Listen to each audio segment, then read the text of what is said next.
Hello, everyone. My name is Brittany Buckingham, and I will be talking about full-time caregivers for impaired adults for this presentation. And just to give a couple of definitions for this presentation, the full-time caregivers that I'm referring to is a family member or a loved one who is providing care for an adult over the age of 18 who is not getting paid for the care they are giving.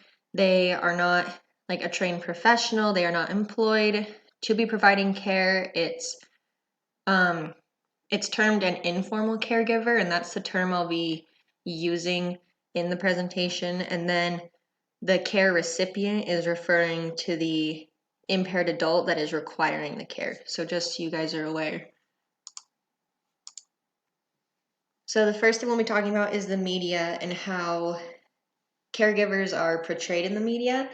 And I wanted you guys to have an example in mind just in case you weren't entirely sure, or like if you don't have a lot of experience with informal caregivers. If you guys have seen What's Eating Gilbert Grape, this is an old movie. It was released in 1993. It's about an older brother who has taken it on himself to care for his physically disabled mother. She's unable to move. She can't get out of bed. She's morbidly obese, as well as his intellectually delayed younger brother. He is working full time so that way he can bring in money to support the house, caring for his mom, bringing home medicine, bringing home food, while also trying to keep track of his younger brother who likes to get himself into trouble and likes to be in places that he doesn't belong. And so I wanted you guys, if you guys have seen it, you know what I'm talking about. And I just wanted you to know that that's a way to find something to relate to in this presentation. And this is also a very popular movie, and so a lot of people who have probably seen it assume that that's what it's always like for our informal caregivers. There's drama and struggles, but there's also really good moments too. And then family support is everything when it comes to being an informal caregiver. More often than not, it's a spouse who's providing care for another spouse. And then it's so much more common than people realize, just providing care either for an aging parent or for a disabled child who is above the age of 18, but parent providing care for their child full time. 1 in 5 Americans is a family caregiver, and that rate has only gone up in time since 2015. But family support, I mean, without the family support, there would be no caregiver for these people. And then peers play a large role, I think more so with the caregivers than with the care recipients, only because it's really hard for full-time caregivers to get time away from their care recipient. And so their social health is going to drop, their spiritual health is going to drop, emotional well-being and all of that. And having strong peers and strong connections, a strong support system other than family is just a way for them to provide better care and not be totally overwhelmed and lose all of their time providing care for their loved ones. I think for a cyclical nature, I think it just depends on the family, like your health history, depends on the age differences, if you have older parents and you're a younger child, if you have a family history of any type of comorbidity or disabling disease or anything like that. Like as parents age, there's dementia, Alzheimer's, Parkinson's. Those are usually the things that will require the children to provide care for their parent as they age. And having that run in the family can sort of cause it to come around and continue to happen as the family goes on in generations. But it also can be just a one and done thing. So one spouse can take care of their own spouse, and then their kids aren't a caregiver for anyone. So it just depends on the family. There are not a lot of studies done about legal policies and ways that are stigmatizing our caregivers at home. Some of these care recipients will apply for Medicaid just because if they're If they're over the age of 65, then yes, they like apply for Medicaid. If they're younger and they have a disability, they also fit into it. So or Medicare, sorry, not Medicaid, Medicare. So it just depends on the family. There are some caregivers who think that it is the government's responsibility to provide them financial aid, just, for being a caregiver, because that's their full-time job. They aren't able to go to work because then they aren't able to care for their loved one at home. And Medicaid is, I guess, working on or has a state-by-state basis if a full-time caregiver at home can receive money from Medicaid versus just being financially dependent on Medicare on the care recipient. There are always going to be barriers when it comes to anything in the world, and being a full-time caregiver for one with disabilities is no exception.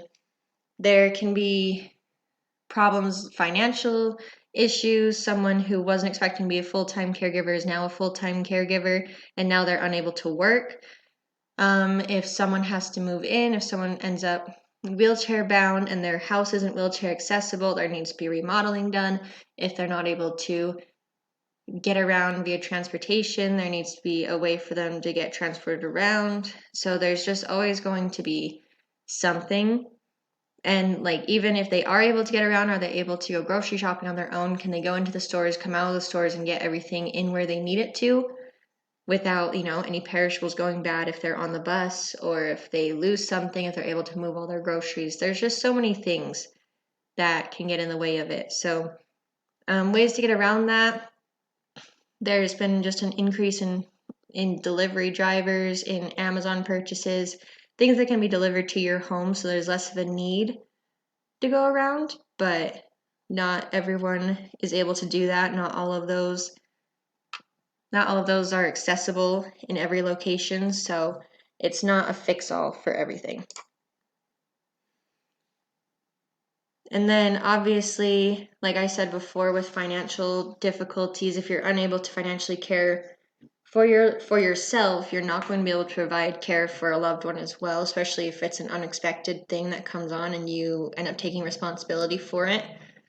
Poverty is a huge issue, and it, like, in areas with high amounts of poverty, you're less likely to have those resources to help you take care of your loved ones. So it just feels like you're stuck between a rock and a hard place. And with less time on your hands now that you're a full-time caregiver and less money on your hands, it just becomes hard to do the daily activities that are asked of you for your loved one or for yourself. And then different cultures, different races, different ethnicities have different ways of prioritizing care for their loved ones. There are some cultures where the eldest child is expected to take care of their parents when they age and are requiring that kind of care, whereas in other places, the youngest may be the one that's physically assisting their aging parents, while the older siblings provide the financial support because they've been able to establish themselves in their career, whereas the youngest hasn't done that. Maybe they haven't done that yet, and so they're able to stay home and provide the physical care like transferring, dressing, bathing, that kind of stuff, but able to still have financial support from the rest of the family. Whereas in other places, like in the US, it's most common for a spouse to provide care to another spouse versus the children, but that's just here in the US. But then as spouses continue to age more and more, it can become more of a burden for an aging spouse to take care of another aged spouse.